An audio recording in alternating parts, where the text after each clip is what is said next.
When people think about military experience, they usually picture discipline, structure, and leadership. And sure, those things are part of it. But when veterans transition into civilian careers, especially in fleet, a lot of those experiences show up in ways people don't always recognize right away. It's staying calm when things change quickly. It's learning how to adapt when the plan goes sideways. It's communicating under pressure and figuring out how to keep operations moving even when the situation in front of you isn't perfect.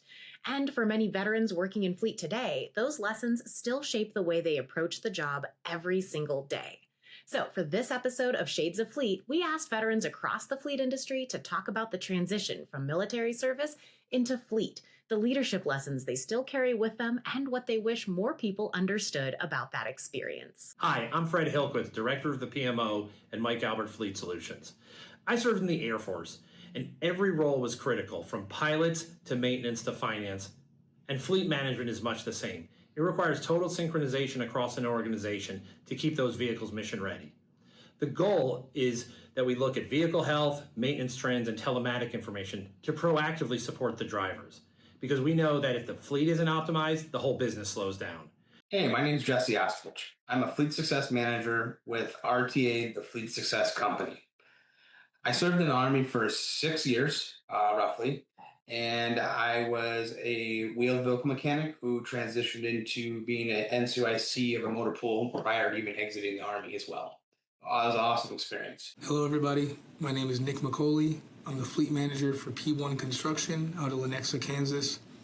I've been here for about 4.5 years now and truly love leading the fleet operations for my company. After I graduated high school in 2009, I joined the United States Army as a combat engineer.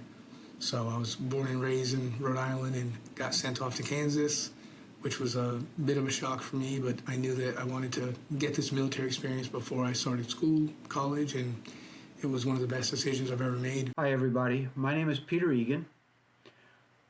I retired from the Army as a colonel after tours in Germany, where we patrolled the border back in the Cold War in the 1960s between Czechoslovakia and West Germany, including a trip to Berlin, which was in itself a very interesting endeavor.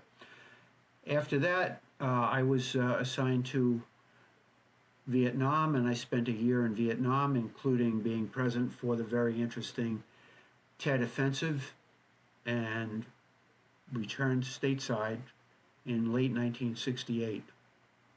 Shortly thereafter, I left the active Army and entered the Army Reserves, and I spent about 20 years in the Army Reserves in various assignments. But maybe one of the highlights of that activity was being brigade commander during Exercise Desert Storm, the very first one in the early 1990s. Thank God that was a quick assignment, and it was over before it got started. In my civilian career, I was a vice president of sales and a vice president of international development for Wheels Incorporated, and I retired from Wheels about 2009.